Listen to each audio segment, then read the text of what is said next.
Good evening. I'd like to welcome you to our council meeting this evening. I would ask if you have cell phones to please turn them off or silence them at this time.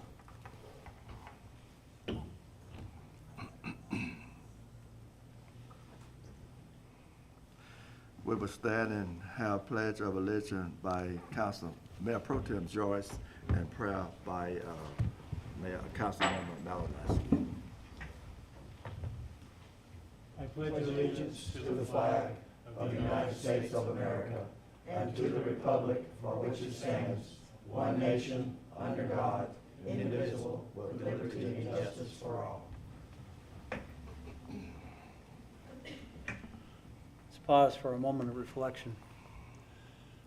We are grateful for the privilege of serving this community and for the trust our citizens have placed in us.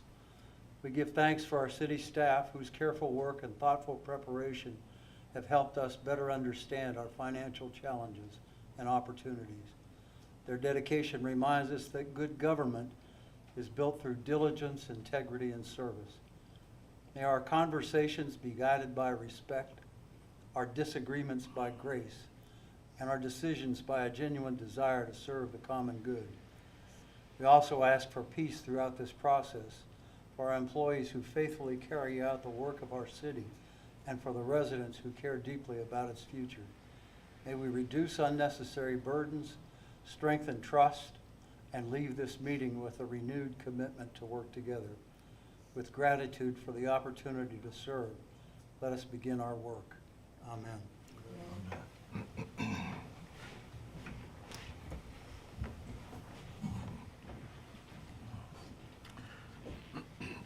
There's nothing on our consent agenda for approval this evening. Have a full quorum present tonight. Zoning hearing, public hearing, Mr. Mayor, 001. could I make a quick adjustment to the agenda? Sure. If you would, Mr. Mayor, could we add a resolution to enact a moratorium on data centers? If we could add that to 8D under new business. Get a motion and a second to add the new moratorium resolution So on our agenda moved. for tonight. Second. Without any more discussion, all in favor, show of hands. Opposed is none, vote unanimously. Thank you, Mayor. Sure. Molly.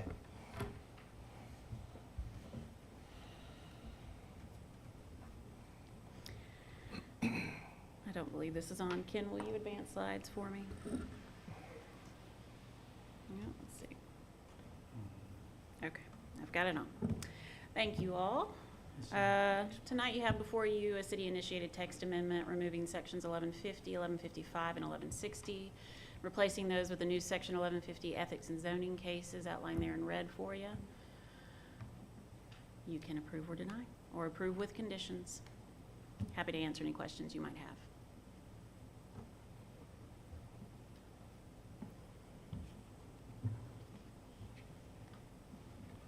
I believe, Molly, we had a pretty good discussion on this some months ago. I believe you did. I was not at that meeting, but I okay. believe so. And I think we had a good chance on the council to talk about it. And I think our city attorney, Tony Powell's put together the resolution here. For the public, I think when that first was put in, the ex parte conversation ban, I think it was well-intentioned. I really do. That was probably, 10 years ago maybe? Something like that. I think in the course of time, it has become something of an impediment to our ability to talk with our constituents and talk with each other. And I think the feeling is that it maybe outlived its usefulness. So hence what's been put together here to remove the ex parte ban, both for variances and for other zoning actions. One of the wordings that I always objected to, you were not allowed to have an ex parte communication regarding zoning actions unless the council member agreed to it. And like, well, what does that mean? I mean, it just seemed like very odd language. So anyway, this kind of frees us up to do what I think most of us on the council thought was a good idea, and that's speak with our constituents, talk with them ahead of time, gather opinions. That's kind of what we're supposed to do, I think. That's kind of the gist of it. So thank you for that. Thank you so much, and I think it makes us feel confident knowing that we can do this without being jeopardized. This time, our public hearing is open for anyone who would like to speak for this text amendment.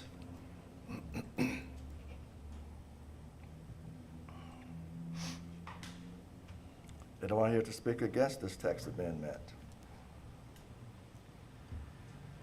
If not, the public hearing is closed. It's back to our council for debate or motion or second. Mr. Mayor, I'd like to move that we approve the text amendment based on the application, public hearing, and discussion, and considering application standards with the following conditions or changes, of which there are none. Second. Are there any more discussion? All in favor, show of hands. Opposed, none. Vote unanimously. Thank you. Molly, again, public hearing, 2026.001, text amendment. Paul Oglesby. All right, next up we have a text amendment application from Paul Oglesby. As you know, when we do rewrites of large sections of our ordinance, we often find a year or two later that there need to be some adjustments made. This is one of those adjustments.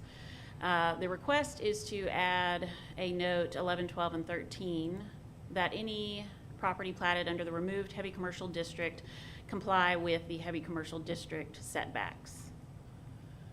However, staff does recommend that due to some administrative challenges that might come from levying different regulations on different property that appears to be the same, and due to the fact that this is quite a narrow area along Commerce Drive that would be affected, that those recommendations from Paul simply be reflected for all properties owned I. So that would be setback front yard minimum on collectors and other streets at 75 feet from the current 100 feet, and side and rear yard setbacks from 25 to 15 feet. Happy to answer any questions that you might have.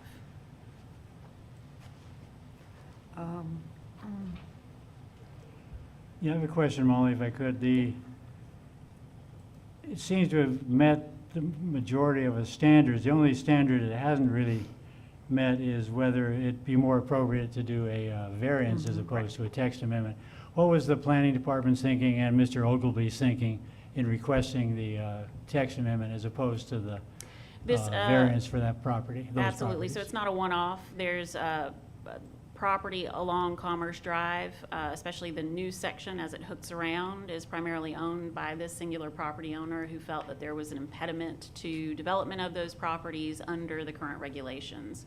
So as opposed to applying for a variance on every single property as they develop out, simply amending that language, provided it's not opening us up to any sort of issues in the future, which I don't believe it is. Most of our property under I is already developed.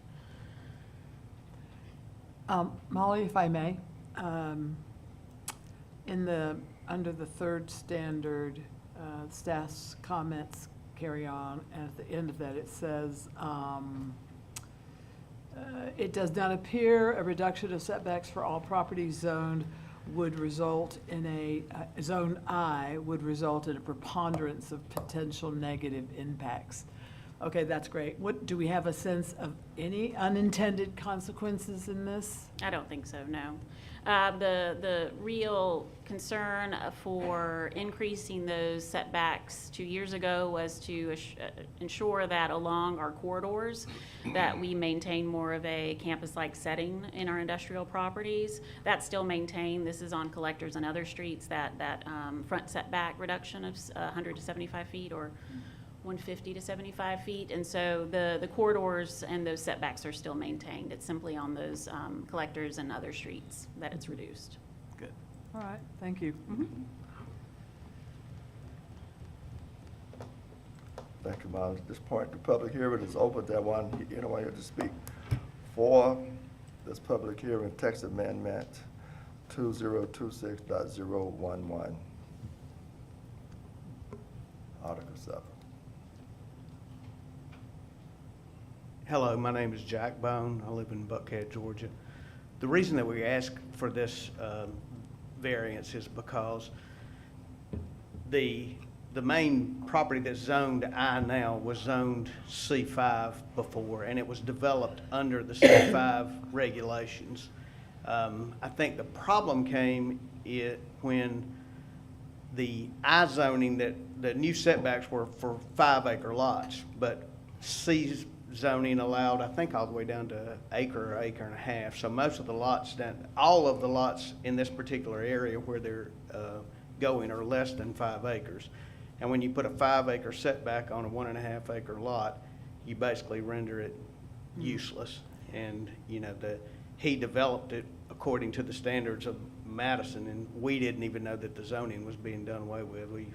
We had a client that called us about a lot and then we realized that the zoning had been changed, and we didn't think it was a big issue until we started trying to build a building and realized we couldn't build a building. So that was the whole purpose for it. And like Molly said, I think that section over there by Commerce is really the only section that has I that's not developed. And again, that whole subdivision was developed with the regulations that were in place at that time, and the owner didn't ask for the rezone. The city did away with that zoning, so he just sort of got caught. So that was the purpose. Thank you. Thank you, Mr. Bone. Anyone else here to speak for? Anyone here to speak against this text amendment? If not, this public hearing is closed. It's back to the council for debate or motion.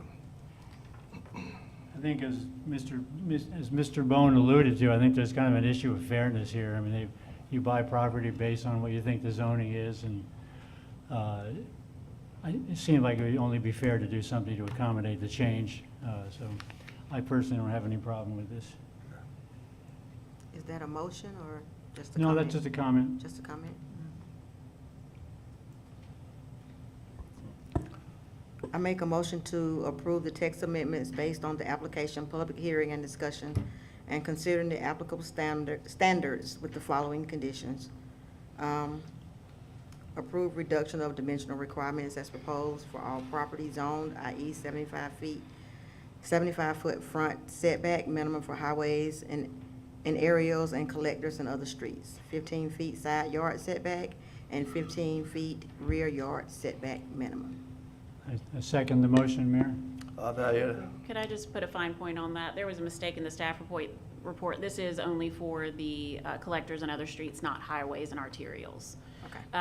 So I was looking off of an outdated zoning ordinance at the time and was copy pasting off out of it. So it is just for collectors and other streets, 75 feet setback. Okay. So exactly what Molly just said. Any more discussion? And I amend my second to reflect what Carrie just said, that Thank you. Molly just said. All in favor, show of hands. Opposed, none, vote unanimously. Thank you so much.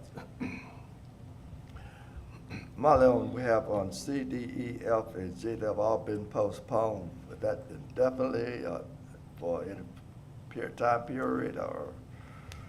That'll come forward in September. So August planning and zoning and September mayor and council. That'll be the zoning cycle that you hear it. Okay. Yeah. Is that the discussion recommended by the planning and zoning? No, they No. didn't discuss that at all. It was pulled from their docket due to one parcel not appearing in the Okay. legal notice. And Gotcha. so it was pulled so that we could run legal notice again with that parcel being included in it. Okay. Thank you, Molly. Public hearing millage rate for City of Madison District 2, A, B, and C. So we have now reached the public hearing portion of our agenda regarding the proposed millage rate. This public hearing provides an opportunity for any interested citizen to address the mayor and council regarding the proposed millage rate. Each speaker will be allowed up to 5 minutes to present their comments. Of course, this is your opportunity to share your thoughts and concerns. The mayor and council or staff will not engage in questions or dialogue during this presentation. If a response or additional information is needed, the appropriate council member or staff member will follow up with you after the meeting. We appreciate your participation and thank you for taking the time to be involved in the City of Madison decision-making process. The public hearing on this proposed millage rate is now open. Mr. Mayor, if I could Sure. request, allowing our finance director a very brief presentation. We found out this morning that she had information that was helpful to the citizens. Okay, For sure. transparency, so might it be all right for? Yes, sir, it will be. Thank you. Karen? And Thank for you. those of you that were lucky enough to attend this morning's public hearing, what the mayor just read was what I was supposed to have read this morning. Just so you all know. And of course, it wasn't adhered to this morning, but it will be tonight. Okay.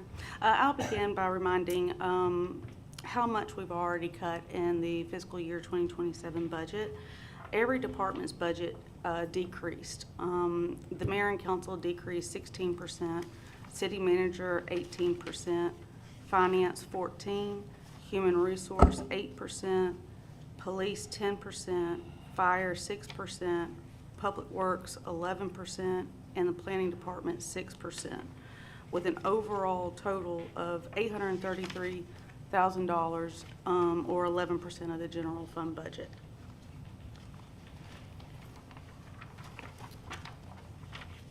You have also a millage rate impact handout, and the proposed millage rate of 5.85 will impact a home value at $350,606.65 per month. But this is projected to be mostly offset by the school district taking the rollback rate. Under the millage rate changes, the city is proposing to go from 5.279 to 5.85. And again, the city's portion of the tax bill is 22%, with the school and county combined 78% of the tax bill. Below, you have a chart showing the projected impact for the city, county, and school based on property value. So considering the 3 taxing jurisdictions, the overall projected impact for the $350,000 home is $8.82 a year. $450,000 home, $11.34 a year, and $600,000 home, $15.12 a year. And that is with the anticipation that the school taking their rollback rate.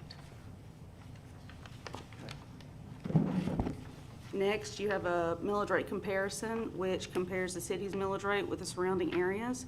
You can see that our millage rate is on the lower end of the scale, even with the proposed rate of 5.85. Other cities that are lower than Madison are Monticello, Buckhead, Rutledge, Watkinsville, and Bostwick.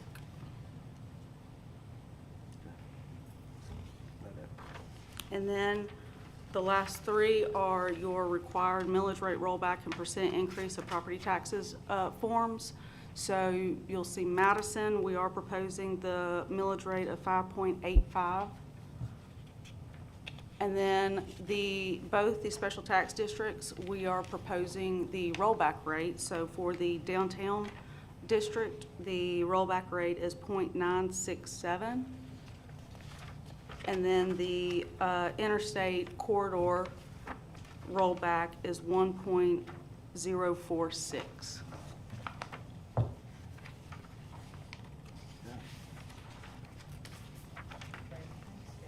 Thank you, Karen. Thank you. Appreciate that. Our public hearing is now open. Millage rate for the city of Madison District 2. Anyone here to speak for?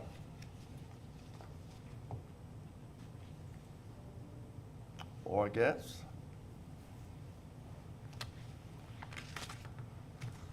Public hearing for city of Madison District 2 is now closed. Back to the council for debate, motion, and a second. No. Tonight, you won't take a vote. That will be Yeah, next that's Monday next night at public 6, hearing. the next public hearing at 6 o'clock, and then following the meeting right after that. And that'll be on the 20th, I 20th. believe. May 20th, Yes, sir. July 20th. Yeah. Public hearing, millage rate for downtown special tax district 32. Is there anyone here to speak for? Or against? Public hearing is closed. C, public hearing, millage rate for corridor special tax district 92. Is there anyone here to speak for? Or against?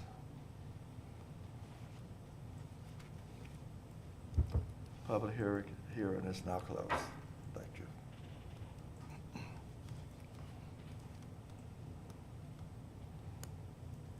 Planning and Zoning Commission's letter to Mayor, I think, was that postponed, Deborah?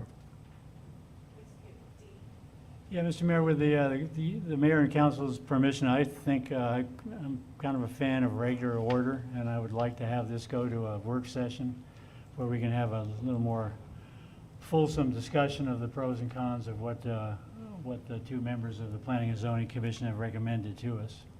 That's my personal feeling. I think a work session would be good. We could have people speak as to what they think the reasons are good and why it's not a good idea, and back and forth. It's been 6 years since we originally passed that. It might be time to look at that issue again.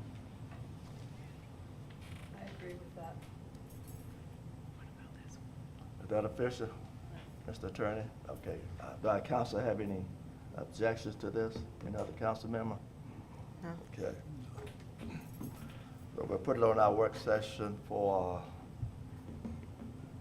July 31st. July 31st. And Mayor, I think we skipped 7D. We amended to add the moratorium.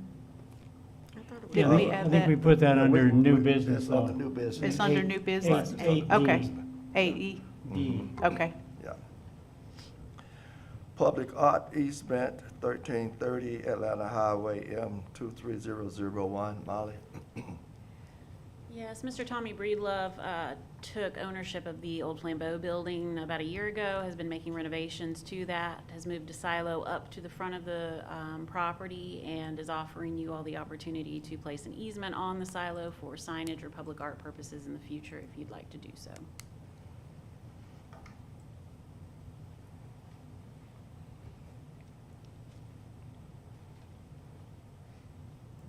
Our council members would like to debate, approve, or disapprove.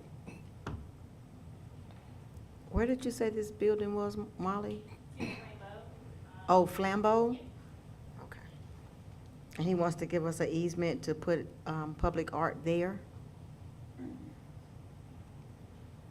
He has moved one of the silos up to the front of the building, in front of the parking lot near the railroad tracks, and is offering that as an opportunity for entrance to the city signage, public art, whatever you might like to do with it. Oh, that's, yeah. Thank you.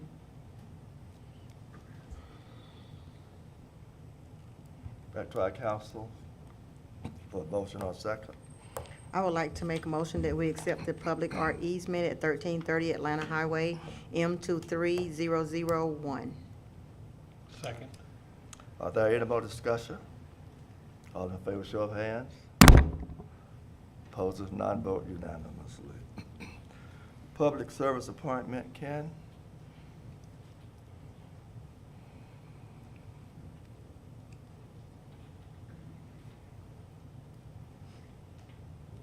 Good evening. Two of the boards have open seats. It's their time of year to do appointments, and those would be tonight the Downtown Development Authority and the Green Space Conservation Commission.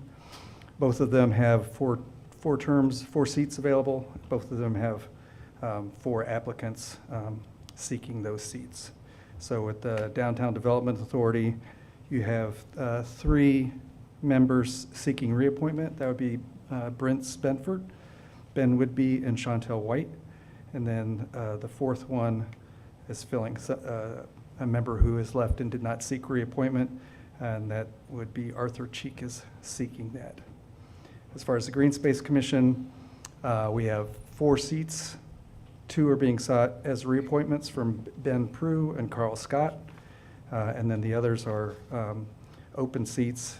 Nikki Minton and Zach Parker are seeking those. And just as a side note, Nikki Minton might sound familiar. You appointed her to public art last time around, and then she found there was an open seat on Green Space, which was more of her passion. So she's seeking this, and if appointed, there'll be an open seat on public art. I was wondering about that. I Yeah. had to look up the minutes because I was pretty sure we already appointed her. That sounds very familiar, yeah. Yeah. When she found Green Space had an open space, that was her preference. She jumped ship, did she? Yeah. When is she gonna jump next? No, I'm sorry, Nikki, no offense, wherever you are.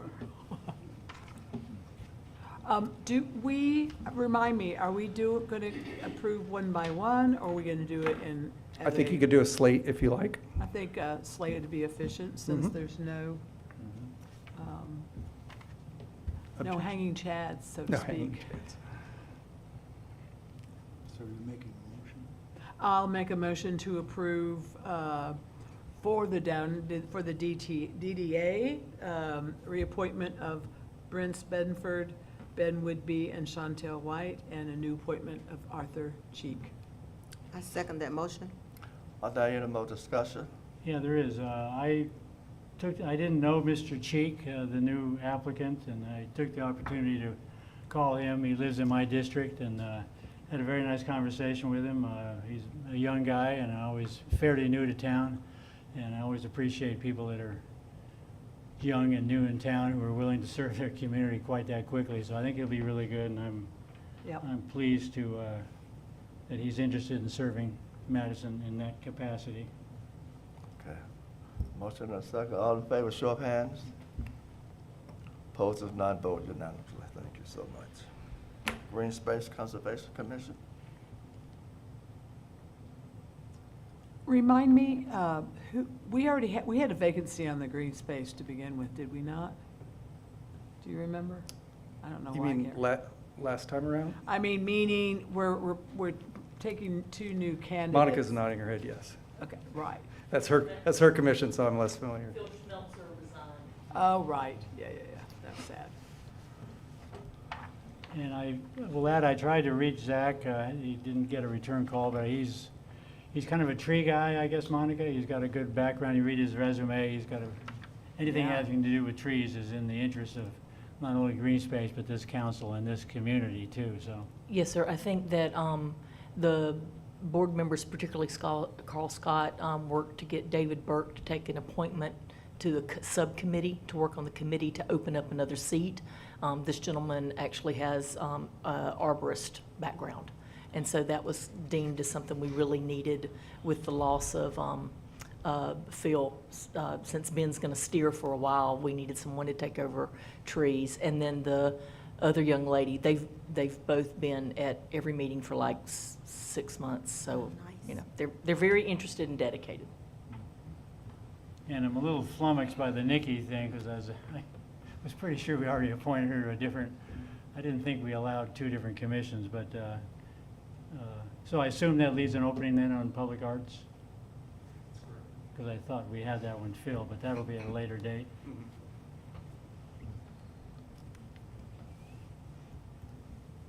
Okay. So I move that we approve the slate of candidates for Green Space Conservation Commission. Commission. Conservation. Never mind. Stay out of it. Second? Second, Councilmember Blunt. Any more discussion? All in favor, show of hands. Opposes, none, vote unanimously. Thank you, Ken. And as Eric mentioned, we do have that space on public art. We also have a space on cemetery commission. So if you have, both of those boards are recruiting people, but if you have any ideas, just let us know. Okay. Sure. I want to add one thing. Unlike all the other boards, some of them do, but mostly it's the DDA has a requirement for 8 hours of training during the first year of service. To make that more economical this year, we may try it, since we have 4 people that have to go again. Yes, Ben's going to have to go again. He's going to scream, but it's true.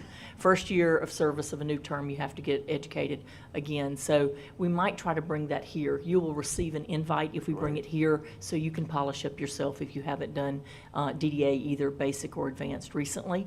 They're also required to do 2 hours a year on continuing ed training. And so, again, we will probably try to bring that here so that we're not paying for travel and food and lodging. So you'll get an invite to that as well. Thank you. Thank And I believe you. Councilmember Reed, you are the liaison person from the council for TDA, is that I am. right? Okay, thank you. Okay, we have a moratorium, a resolution to enact on a moratorium for 4 months. That started now, and then in November of 2026, November 30th, 2026. If our council have no problem with putting a moratorium on this for data centers, we get a motion and a second to approve this resolution. So moved. Second. Are there any more discussion? I think if I could just add a note, I think this morning Carrie had a question. This is not taking a position on data centers.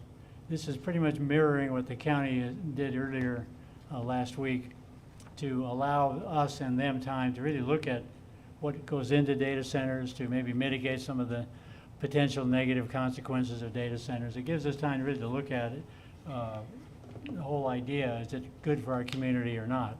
There's a lot of good arguments for them and a lot of good ones against it, and I know our planning department with Monica has recommended that we buy ourselves a little bit of time to delve into this so we are prepared for what's probably going to be the inevitable application in the near future. And this just buys us some time to get our ducks in a row so that we can decide, is it something we think is good for the community or not? Yes, Mr. Mayor, may I? Sure. As I said this morning, I was in training in Savannah, and I was in a class that talked about data centers. And I was kind of walking in and out of classes, so I don't quite remember everything, but I would like for us to know the pros and the cons before anything happens. So that's why we put a moratorium on them. I heard pros and I heard cons, but I would like for us to have a specialist to come in and just sit down and talk with us about it. And I would also like for us to invite more cities that surround us because we're all connected. Thank you. Thank you. Thank you. Mr. Mayor. Sure. This is not just a Madison or Pull your mic down. statewide conversation. It's an international conversation. Pull your mic down, Dr. Mayor. I'm sorry. It's an international conversation. I read this morning that Trinidad, their data centers being placed on Trinidad and Tobago. It's like, who knew?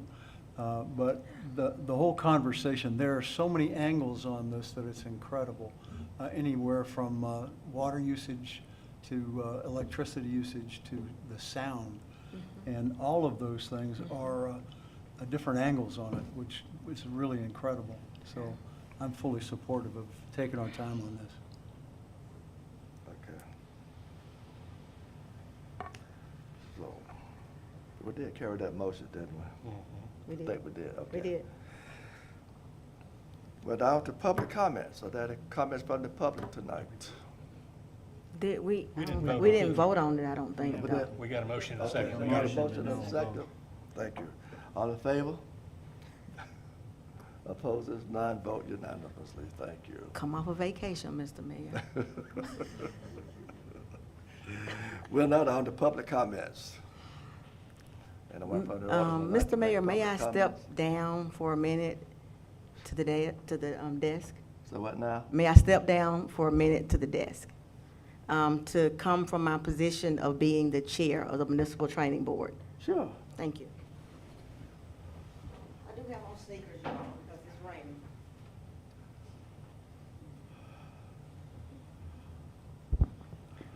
Good evening, Mayor and Council. Good evening. And I can see the mayor's face. He's looking like, what in the world is she getting ready to do? As the newly appointed chair of the Municipal Training Board, this evening I have the privilege of recognizing a public servant who proves that leadership means never stop learning. John Clem, our city manager, is receiving the Georgia Municipal Association Certificate of Dedication for completing 276 hours of training. 276 hours, John.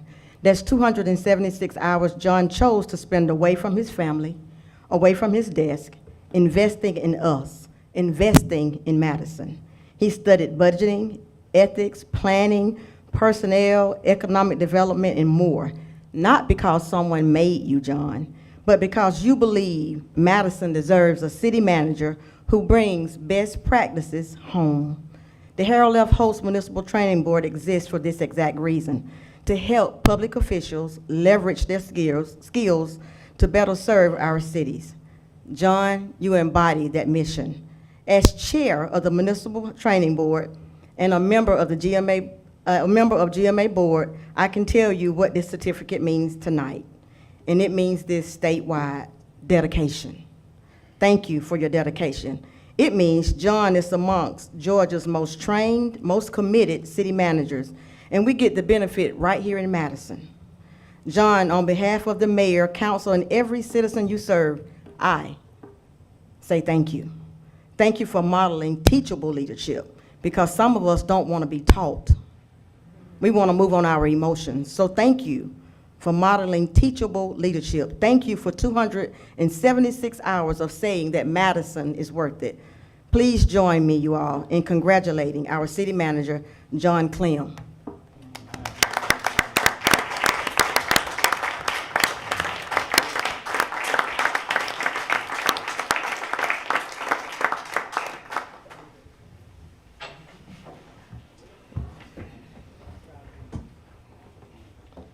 Congratulations, John, on that great accomplishment. Congratulations, yes. Appreciate that.